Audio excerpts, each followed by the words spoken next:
Welcome back to the Ancestral Findings podcast. Henry Harrison Mays wasn't a preacher in a pulpit or a theologian in a seminary. He was a coal miner with a profound sense of purpose. Born in the Appalachian heartland of Tennessee in 1898, his life was shaped by faith, hard work, and an unrelenting determination to share the Christian message. What set him apart was not his profession, but his unique mission to spread the gospel. Through concrete crosses, hand-carved markers, and even messages in bottles, Mays carried his faith to highways, rivers, and communities across the United States. His story is one of resilience, creativity, and unwavering devotion. An ordinary man with an extraordinary mission.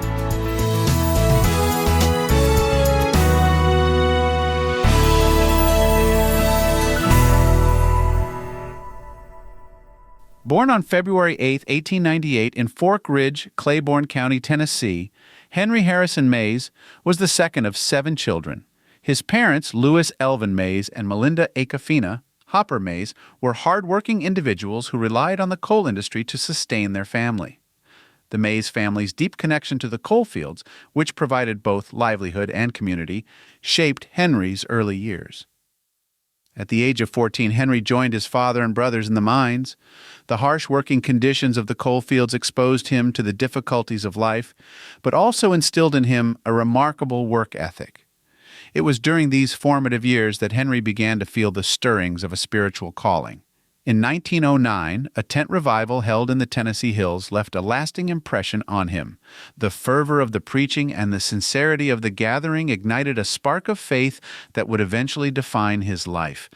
In his late teens, Henry experienced a life-altering event.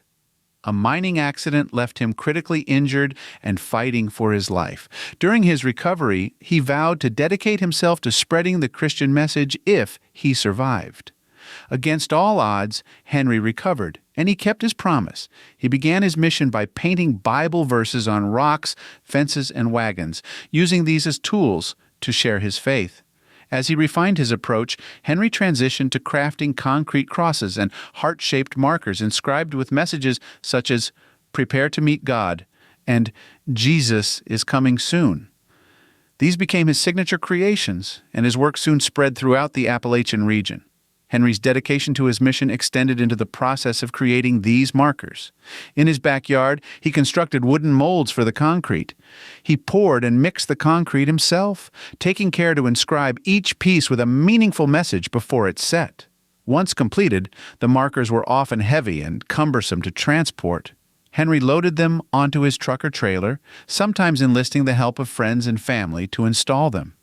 He often worked under the cover of night to avoid confrontations with property owners, as he rarely sought permission to place his markers. In 1918, Henry married Lily Minton, a partnership that would define both their personal lives and his evangelistic mission. Lily was an unwavering supporter of Henry's work, often traveling with him to install his markers and raising their 7 children with the same sense of faith and determination. Their home in Middlesboro, Kentucky, was a reflection of their shared vision. Designed in the shape of a cross, the house featured the phrase, "Jesus saves," painted on the roof for aerial visibility. Their yard was adorned with concrete crosses and heart-shaped markers, creating a living testament to their beliefs. Henry's markers were not confined to the Appalachian region. Over the decades, he crafted and placed thousands of these markers across 44 states. He sent some overseas, hoping to reach distant lands with his message. One of his most ambitious dreams was to plant a cross at the North Pole, a goal that symbolized his desire to carry his faith to the ends of the earth. In a remarkable show of vision, he even prepared signs intended for placement on other planets, reflecting his belief that the Christian message should transcend earthly boundaries. As Henry aged and his health declined, he sought new ways to share his faith. Together with Lily, he began placing messages in bottles. They carefully enclosed religious messages, sealed them, and cast them into rivers and oceans. This innovative approach aimed to reach areas that were otherwise inaccessible, including regions behind the Iron Curtain during the Cold War. It was a simple yet profound way of spreading hope and faith.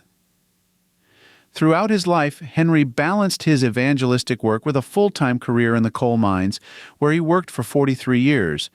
His co-workers respected his tireless dedication, even if they did not always understand his mission. Known as God's Advertiser, Henry earned this nickname through his ceaseless efforts to share the gospel. In his later years, Henry became a beloved figure in Middlesbrough. He often participated in local parades, riding a bicycle he called his Jeep, which was adorned with signs urging people to get right with God. He wore a white coat covered with painted crosses, each symbolizing a different Christian denomination. This attire represented his commitment to unity among Christians and his desire to reach people of all backgrounds. Henry Harrison Mays passed away on March 7, 1986, at the age of 88. His legacy endures through the markers he left behind. While some have succumbed to time and weather, many still stand along highways, in towns, and even in museums like the Museum of Appalachia in Clinton, Tennessee. These markers are a lasting reflection of his life's work and continue to inspire reflection and faith in those who encounter them. Henry's story is a powerful reminder of what one person can achieve with unwavering dedication and creativity. From his concrete crosses to his messages in bottles, Henry Harrison Mays proved that even the simplest tools can carry a profound message. His life serves as an example of how faith, determination, and ingenuity can leave a meaningful impact on the world.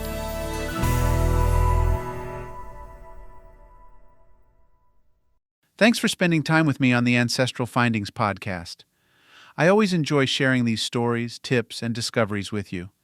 If you haven't already, head over to ancestralfindings.com, where you can download a free genealogy ebook, request a free lookup, and of course enter to win the next book giveaway.